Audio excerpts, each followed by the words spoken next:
They told us black folks couldn't handle money, said we were lazy, couldn't build anything, needed white folks to take care of us. That's the lie that kept Jim Crow alive for nearly a century. But what if I told you that while racist elites were busy spreading this poison, black Americans were quietly becoming millionaires?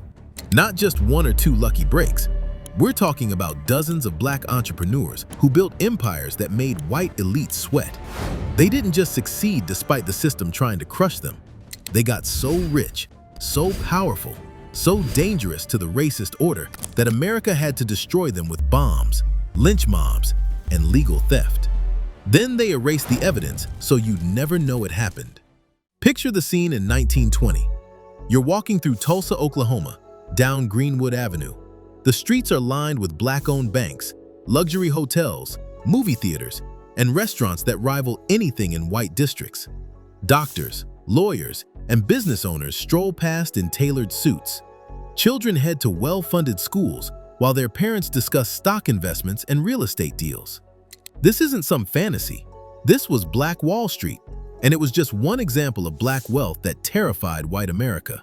Because if black folks could build this kind of prosperity under Jim Crow's boot, what did that say about every racist excuse for keeping us down? O.W. Gurley started it all when he bought 40 acres in North Tulsa and decided to create something revolutionary. An all-black town where white racism couldn't touch the money. Gurley wasn't some dreamer with empty pockets. He'd already made a fortune teaching school and working as a government official in the all-black town of Muskogee before moving to Tulsa. He understood that wealth alone wasn't enough. Black people needed a protected space where their dollars could circulate within the community, building compound prosperity. Gurley sold lots only to black buyers and watched as entrepreneurs flocked to his vision. J.B. Stratford was one of those visionaries who saw what Gurley was building and went all in. Born into slavery in 1861, Stratford had worked his way through school, earned a law degree, and built a fortune through strategic real estate investments across Oklahoma.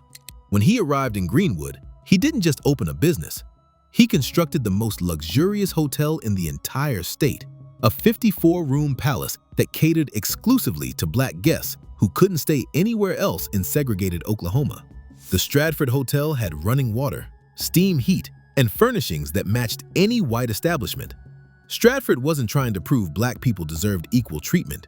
He was demonstrating that black excellence didn't need white validation. By 1921, Greenwood had 35 blocks of black-owned businesses generating millions of dollars that stayed in black hands. The white folks across the railroad tracks watched this wealth grow and realized they had a problem. How do you keep people down when they're clearly rising? But Greenwood wasn't the first time black Americans had accumulated dangerous wealth. Down in Memphis, Robert Reed Church Sr. had been getting rich since the 1870s, and white folks had already tried to kill him once. During the Memphis race riot of 1866, a white mob shot Church in the head and left him for dead. The bullet lodged in the back of his skull, and doctors said he'd never survive. But Church was tougher than they knew. He not only survived, he kept that bullet in his head for the rest of his life, as a reminder of what he'd overcome. Instead of running from Memphis, he stayed to buy up property that white folks were fleeing during the yellow fever epidemics that ravaged the city. While others saw death and devastation, Church saw opportunity.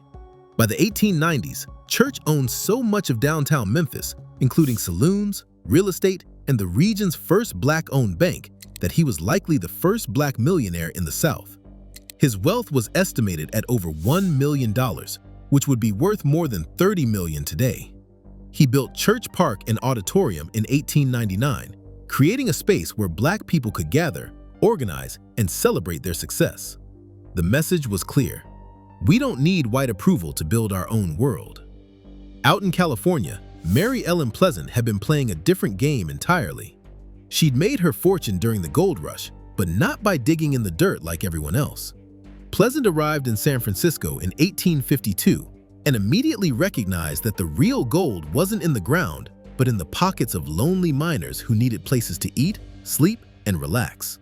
She invested in boarding houses, restaurants, and real estate, amassing properties across the city, while secretly using her businesses as stations on the Underground Railroad. But Pleasant wasn't just building wealth, she was funding revolution. When John Brown needed money to raid Harper's Ferry and start a slave uprising, Pleasant reportedly gave him $30,000. That's nearly $1 million in today's money, handed over to the most wanted domestic terrorist in America. After the raid failed and Brown was executed, Pleasant had a target on her back. The white press started calling her a voodoo queen and spread rumors about her manipulating white men with dark magic. They couldn't admit that a black woman had simply been smarter and more ruthless than they were. If you want to support more hidden stories like this one getting told, make sure you're subscribed to Black Stories Untold so we can keep digging up the history they tried to bury. Now, back to how America hunted down black wealth. While Pleasant was dodging character assassination in California, other black women were building empires that white America couldn't ignore. Annie Malone turned hair care into a $14 million empire through her Poro company in St. Louis. Born in 1869 to formerly enslaved parents, Malone started experimenting with hair care formulas as a teenager, understanding that black women needed products designed specifically for their hair texture. She wasn't just selling products. Malone created an entire economic ecosystem.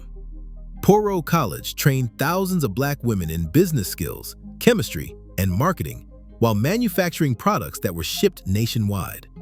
The facility sprawled across an entire city block and included manufacturing spaces, classrooms, a chapel, an auditorium, a roof garden, and even an ice cream parlor. At her peak in the 1920s, Malone employed over 75,000 people and had created more black millionaires than any other business in America. Her success was so complete that Madam C.J. Walker, who often gets credit as America's first female self-made millionaire, actually started by working for Malone and learning her methods. But wealth this visible, this independent, this threatening to white economic control couldn't be allowed to stand. The system started its attack on Malone through the courts. In 1927, her husband Aaron filed for divorce and demanded half of everything she'd built. The settlement destroyed her. Courts that had never protected black women's rights suddenly decided that Aaron deserved millions from the business he'd never helped create. Then came the tax disputes, the legal challenges to her property ownership, the frozen accounts, and the forced sale of Poro College in 1930. By the time the system finished with Annie Malone, she'd lost almost everything.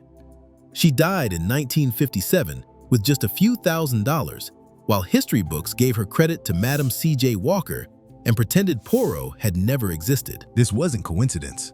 This was the playbook. Let black folks accumulate some wealth. Let them get confident. Let them build something that proved black excellence, and then destroy it all while the law looks the other way. In Wilmington, North Carolina, black politicians and business owners had built so much political and economic power by 1898 that white extremists staged the only successful coup in American history. They burned black newspapers, destroyed black businesses, and ran successful black politicians out of town at gunpoint. In Springfield, Illinois, white mobs burned down black business districts in 1908. In Atlanta in 1906, rumors of black men assaulting white women triggered organized attacks on black-owned stores, restaurants, and barbershops. The pattern was always the same: black success, white rage, systematic destruction, official denial. But nothing compared to what happened in Tulsa on May 31st, 1921. A 19-year-old black shoeshine boy named Dick Rowland allegedly assaulted a white elevator operator named Sarah Page. The story was probably false. Even if something happened, it was likely just an accidental bump in a crowded elevator. But truth didn't matter. What mattered was that white Tulsa had been watching Black Wall Street grow for 20 years and looking for an excuse to destroy it. When rumors spread that black men were marching to the courthouse to protect Rowland from being lynched, white mobs grabbed guns and headed for Greenwood. But they weren't just angry citizens. Many were deputized by the police and given official authority to destroy black property. Some white attackers even used airplanes to drop incendiary bombs on black homes and businesses. This was the first aerial bombing of an American city, and it was used to destroy black wealth. By the time the violence ended on June 1st, over 300 black residents were dead, though the official count was kept at just 36. 35 blocks of the Greenwood district had been burned to ash.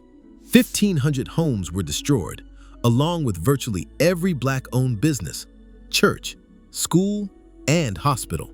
The property damage totaled over $2 million in 1921 money, which equals about $30 million today. But here's the most evil part. When Black survivors tried to file insurance claims to rebuild their lives, every single insurance company denied coverage. They claimed that damages from riots weren't covered, even though white authorities had participated in the destruction. J.B. Stratford, who'd built the finest hotel in Oklahoma, was charged with inciting the riot and had to flee the state to avoid being lynched. He never returned. His hotel was reduced to rubble, and he never received a penny in compensation. The message was unmistakable. Black wealth would not be tolerated. Black independence was a threat to the racial hierarchy, and the entire legal system, from police to courts to insurance companies, would work together to make sure Black prosperity was crushed and never spoke of again. Tulsa disappeared from Oklahoma textbooks for over 70 years. Most Americans didn't learn about Black Wall Street until the 1990s, and many still don't know it existed. That erasure was deliberate. Can't have people asking why Black folks were thriving in 1921, but struggling in 1971. Can't have people wondering where all that wealth went. The destruction didn't end with Tulsa. In 1923, the entire Black town of Rosewood, Florida, was burned to the ground over another false accusation. Black families who'd owned land and businesses for generations fled into swamps to escape white mobs and never returned. Their property was simply taken by white neighbors, and the state pretended nothing had happened. A.G. Gaston, who built a business empire in Birmingham, Alabama, and became a millionaire by the 1960s, watched his motel get bombed in 1963 because he'd allowed civil rights organizers to use it as headquarters. Even Black success stories that survived faced constant terrorism designed to keep them afraid and isolated. This is the real history of Black wealth in America. Not the sanitized version where a few exceptional individuals overcame racism through hard work and determination. The truth is that hundreds, maybe thousands of Black Americans built substantial wealth between 1870 and 1960. They created independent institutions, funded political movements, and proved that Black excellence was normal, not exceptional. That success was so threatening to the racist power structure that the entire system mobilized to destroy it.